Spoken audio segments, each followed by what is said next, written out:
Hi అండి, అందరికీ నమస్కారం. నేను మీ ఈశ్వర్ సాయి. అసలు ఏం జరుగుతుందండి? అసలు ఏమనుకుంటున్నారు మీ అందరూ? రకరకాలుగా ట్రోల్ చేస్తున్నారు, రకరకాలుగా మీడియా వాళ్ళు రకరకాలుగా ఇష్టం వచ్చినట్టు ఉన్నది లేనిది ఏది పడితే అది రాస్తున్నారు. అసలు ఏమనుకుంటున్నారు? నేను ఆల్రెడీ క్లియర్గా చెప్పాను కదండి. మేము తప్పు చేశాము. ఆ తప్పు ఏంటి? మేము ఎమోషనల్గా కనెక్ట్ అయ్యాము అని చెప్పాను. ఎమోషనల్గా కనెక్ట్ అవ్వడం అంటే మీ దృష్టిలో ఏమనుకుంటున్నారండి? అసలు ఆ రోజు అక్కడ ఏం జరిగింది? మీకు తెలిసిన 10% మాత్రమే, 90% మీకు తెలియదు. ఆ రోజు ఏం జరిగిందో మీ అందరి ముందు నేను పెట్టబోతున్నాను. ఆ రోజు మార్నింగ్ నాకు షూట్ ఉంది. ఎర్లీ మార్నింగ్ 5:30 కల్లా మేము లొకేషన్కి స్టార్ట్ అయిపోతాం. నేను 4:15కి నా రూమ్లో లేచాను. ఆ టైంకి అసిస్టెంట్ అనే అతను నా వాష్రూమ్లో ఉండటం జరిగింది. నేనేం చేశాను? నేను మాధురి రూమ్కి వాష్రూమ్ యూజ్ చేసుకోవడానికి నేను వెళ్ళాను. ఆ టైంకి నాకు మాధురికి ఆ లీనియన్స్ ఉంది. మీకు ఆల్రెడీ చెప్పాను కదా, మేము ఎమోషనల్గా కనెక్ట్ అయ్యామని చెప్పి. నాకు మాధురికి ఆ లీనియన్స్ ఉంది కాబట్టి నేను ఆ రూమ్కి వెళ్ళి డోర్ నాక్ చేశాను. ఆమె రూమ్ డోర్ ఓపెన్ చేసింది. ఆమె రూమ్ డోర్ ఓపెన్ చేసి నేను డైరెక్ట్గా వాష్రూమ్కి వెళ్ళిపోయాను. ఆమె క్యాజువల్గా ఆమె రూమ్ డోర్ లాక్ కూడా చేయలేదు. రూమ్ డోర్ ఓపెన్లోనే ఉంది. ఆమె క్యాజువల్గా బెడ్ మీద కూర్చొని ఫోన్ యూజ్ చేస్తుంది.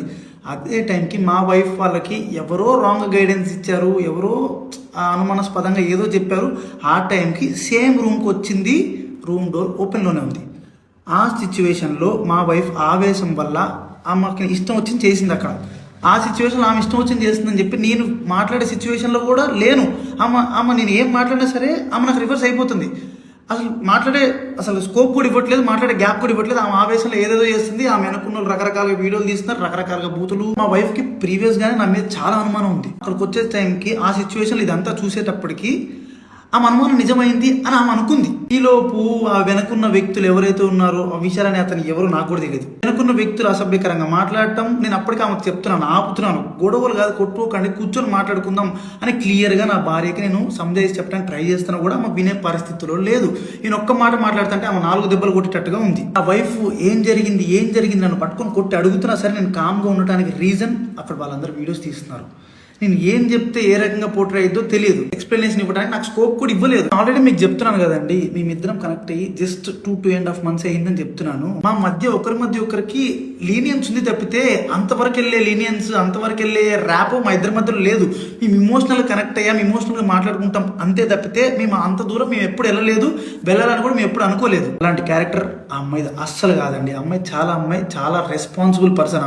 అమ్మాయి ఫ్యామిలీని అంతా పోషించుకోవడానికి చాలా కష్టపడుతుంది. నేను ఎప్పటి నుంచో కొన్ని 4-5 years నుంచి అమ్మాయిని నేను చూస్తున్నాను. ఇదే విషయాన్ని నేను మీ అందరికి ఇంటర్వ్యూలో చెప్దాం అనుకున్నాను. కానీ మా లీగల్ అడ్వైస్ ప్రకారం నేను ఎంతవరకు చెప్పాలో అంతవరకే చెప్పాను. అందులో కూడా నేను మీకు క్లియర్గా ఎక్స్ప్లెయిన్ చేశాను. మీ అందరికి 10% మాత్రమే తెలుసు, మిగతా 90% మీకు తెలియదు, మీరు చూడలేదు. ఇలాంటి సిచ్యువేషన్లోనే ఒక మనిషికి ప్యానిక్ అంటే ఏంటో అర్థమవుతుంది.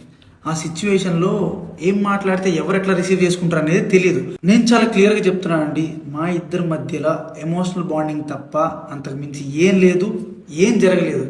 నేను ఒక ఇల్లీగల్ రిలేషన్షిప్ అని దేనికని చెప్తున్నాను అంటే, ఒక పెళ్ళైన అబ్బాయి ఒక అమ్మాయితో ఎమోషనల్ కనెక్ట్ అవ్వటం అనేది కూడా ఇల్లీగల్ రిలేషన్షిప్ అనే పేరు, అక్రమ సంబంధం అనే పేరుతో నాకున్న సిచ్యువేషన్లో నాకు ఆ పదాలు తప్పితే నాకు వేరే ఏం రాలేదు. నాకు నేనున్న డిప్రెషన్కి.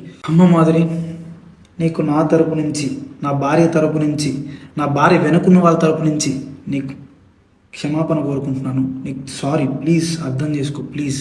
వాళ్ళకి ఏం తెలియకుండా వాళ్ళ నోటికి వచ్చినట్టు మాట్లాడినందుకు, వాళ్ళు వీడియో అప్లోడ్ చేసినందుకు, నీ మీద చేసుకున్నందుకు నేనైతే సారీ చెప్తున్నాను. సారీ. నీకు జరిగిన నష్టానికి మీరు ఏ శిక్ష చేసినా నేను అనుభవించడానికి రెడీగా ఉన్నాను.